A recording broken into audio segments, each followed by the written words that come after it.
حلیمہ نے کہا محمد ابھی تو چھوٹا ہے، کیسے بھیجوں اور کیوں بھیجوں، وجہ کیا ہے بھیجنے کی؟ تو شیمہ نے کہا اماں جان، جس دن میں اپنے اس بھائی کو لے کر جاتی ہوں بکریاں چرانے کے لیے، تو میں کیا دیکھتی ہوں کہ بکریاں چارہ کم اور محبوب کا دیدار زیادہ کر کے شام کو دودھ پورا مہیا کر دیتی ہیں، اور جس دن میں محبوب کو ساتھ نہ لے کے جاؤں میں بکریوں کے پیچھے بھاگ کے تھک جاتی ہوں، کوئی اس طرف بھاگتی ہے کوئی اس طرف بھاگتی ہے۔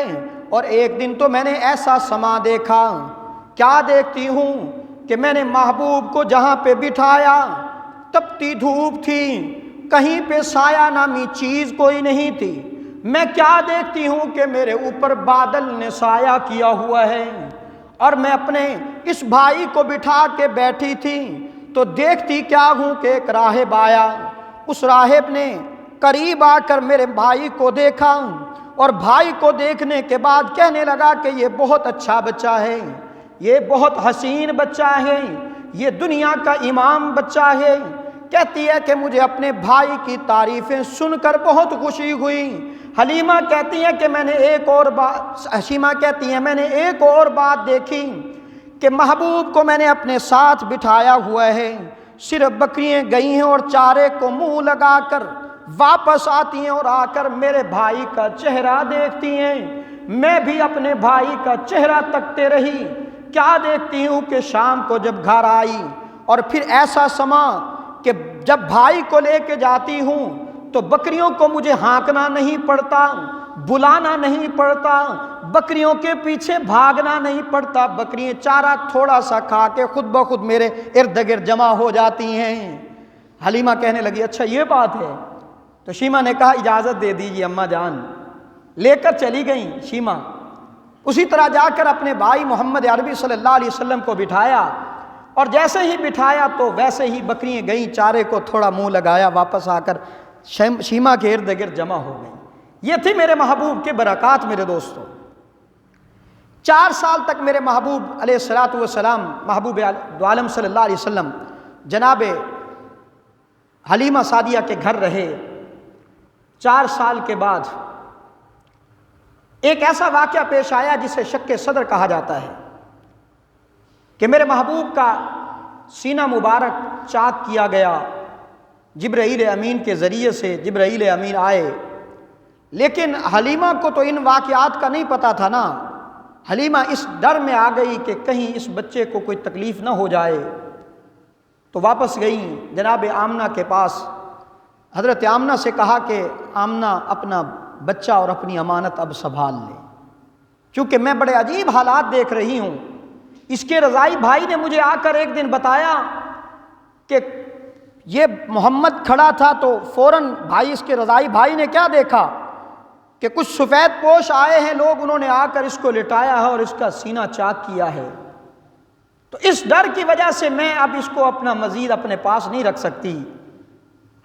حضرت آمنہ تو سمجھ گئی تھی نا کہ یہ میرا بچہ کوئی معمولی تو نہیں ہے نا، وہ تو اس وقت کے حالات دیکھ رہی تھی جب آمنہ کے بطن میں میرے محبوب آئے تھے۔ 4 سال کی عمر میں میرے محبوب حضرت آمنہ کے پاس آتے ہیں۔ کچھ ٹائم گزرا تو 6 سال کی عمر جب میرے محبوب کی ہوئی تو جناب سیدہ آمنہ سلام اللہ علیہا نے سوچا کہ آج اپنے اس میں لخت جگر کو اس کے باپ کی قبر پہ لے کے جاؤں اور پیچھے جو رشتہ دار تھے ان کے پاس لے کے جاؤں۔ سیدہ آمنہ لے کر مدینے کی طرف نکلیں۔ میں مختصر کر رہا ہوں، تفصیل کا ٹائم نہیں، وقت ختم ہونے والا ہے۔ سیدہ آمنہ جب واپس لوٹی ہیں میرے دوستو، جناب حضرت عبداللہ کے قبر مبارک پر آتی ہیں اور آ کر کھڑی ہو کر کہنے لگی عبداللہ کاش آج تو زندہ ہوتا، عبداللہ کاش آج تو زندہ ہوتا، اپنے لخت جگر کو تو دیکھتا، یہ وہ لخت جگر ہے، میں تو اس کے برکات دیکھ چکی ہوں، کاش آج تو زندہ ہوتا، اپنے اس بیٹے لخت جگر کو دیکھتا کہ تیرا بیٹا کتنا حسین و محجبین ہے، کتنا خوبصورت ہے بیٹا۔ میرے دوستو،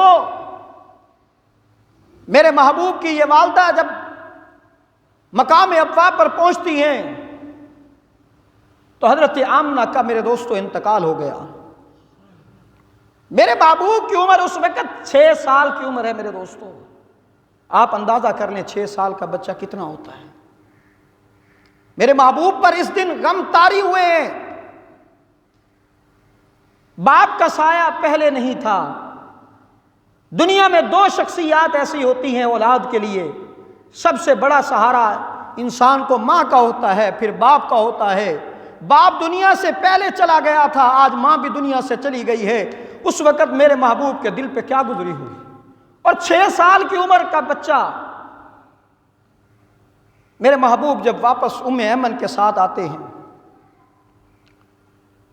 روزانہ عبد المطلب پہاڑ کے اوپر آ کر کھڑے ہو کر اپنی بیٹی اور اپنی بیٹے کا انتظار کرتے ہیں۔ ایک دن بھی آئے، دیکھا کہ آمنہ نہیں آئی، دوسرے دن بھی آئے، دیکھا کہ آمنہ نہیں آئی، تیسرے دن بھی آئے، دیکھا کہ آمنہ نہیں آئی۔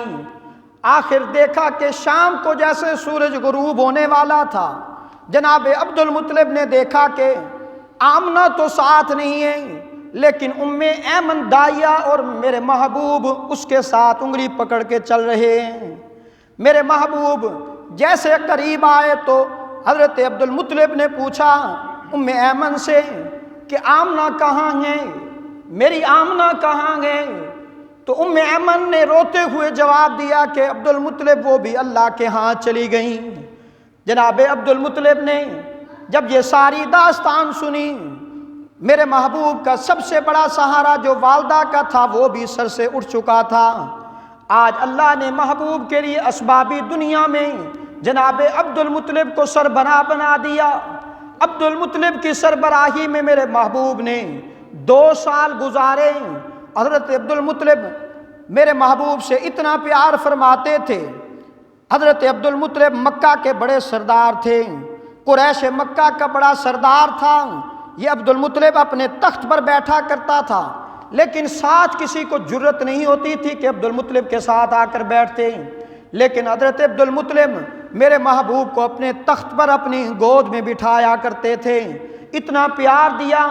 ایک مرتبہ ایسا ہوا کہ جناب عبد المطلب نے میرے محبوب کو ایک جگہ پہ بھیجا اونٹوں کی تلاش میں، اونٹ گم ہو گئے تو محبوب کو بھی بھیج دیا کہ تم بھی جاؤ، جا کر تلاش کر کے آؤ۔ عبد المطلب کہنے لگے مجھے معلوم ہے کہ میرے بیٹے کی وجہ سے اونٹ گم ہوئے مل جائیں گے۔ سیدنا عبد المطلب نے محبوب کو تو بھیج دیا، پھر دیکھتے کیا ہیں، دیکھتے ہی دیکھتے پریشان ہو گئے کہ ابھی تک محبوب دو عالم صلی اللہ علیہ وسلم نہیں آئے۔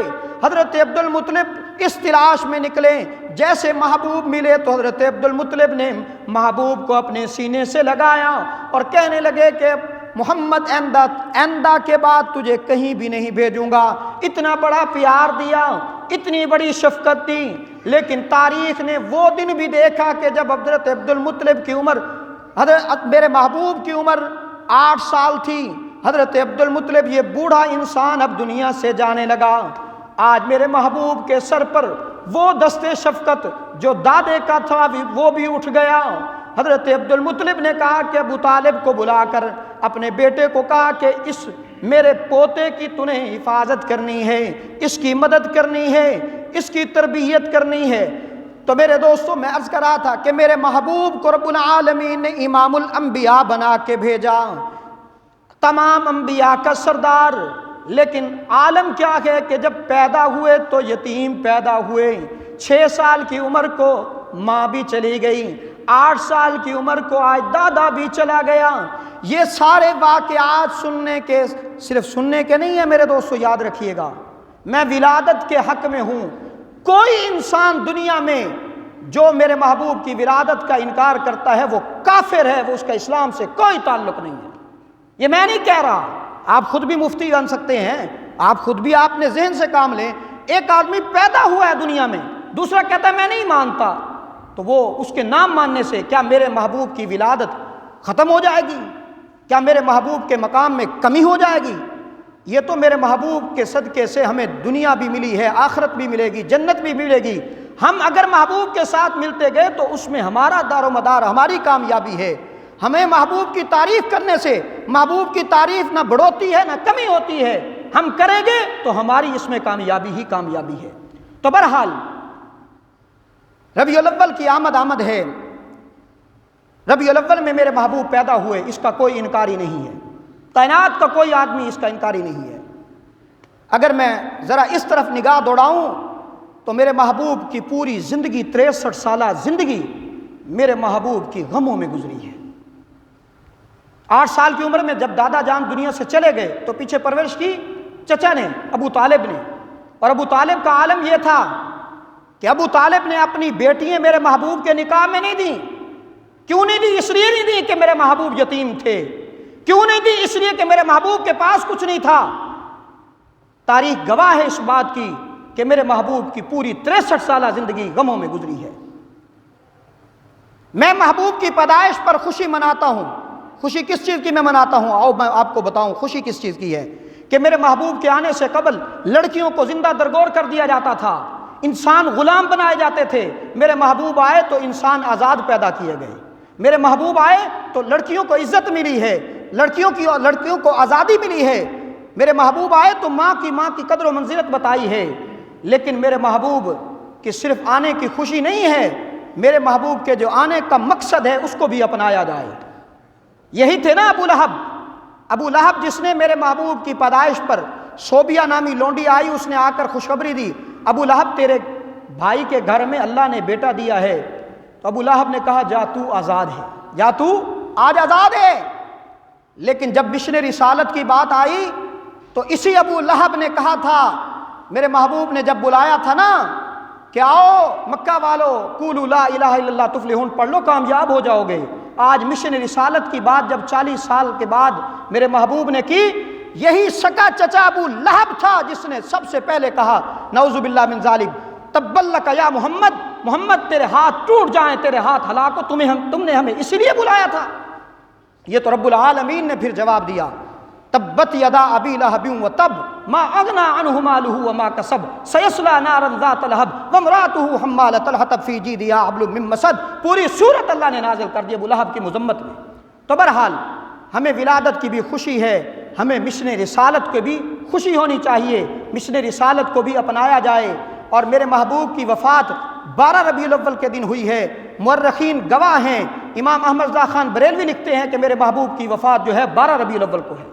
تمام ائمہ اس پر متفق ہیں۔ اور ایک بات کر کے میں بات کو ختم کروں، جب میرے محبوب پیدا ہوئے تو اس وقت کسی کو پتہ نہیں تھا کہ یہ امام الانبیاء بنیں گے، اس لیے میرے محبوب کی ولادت کے اندر اختلاف ہے۔ بعض مورخین نے لکھا ہے کہ 8 کو ہے، بعد نے کہا 9 کو ہے، بعد نے کہا 12 کو ہے۔ لیکن جب بھی ہے میں اس بحث میں نہیں جانا چاہتا، لیکن میں محبوب کی وفات کا بھی تذکرہ ضروری سمجھتا ہوں۔ آئندہ جمعہ زندگی رہی تو محبوب علیہ الصلوۃ والسلام کی وفات کیسے ہوئی اور کہاں پہ ہوئی، محبوب کہاں پہ آرام پذیر ہیں، زندگی باقی تو انشاءاللہ تفصیلی اس آئندہ جمعہ پہ بات ہوگی۔ واخر دعوانا الحمدللہ رب العالمین۔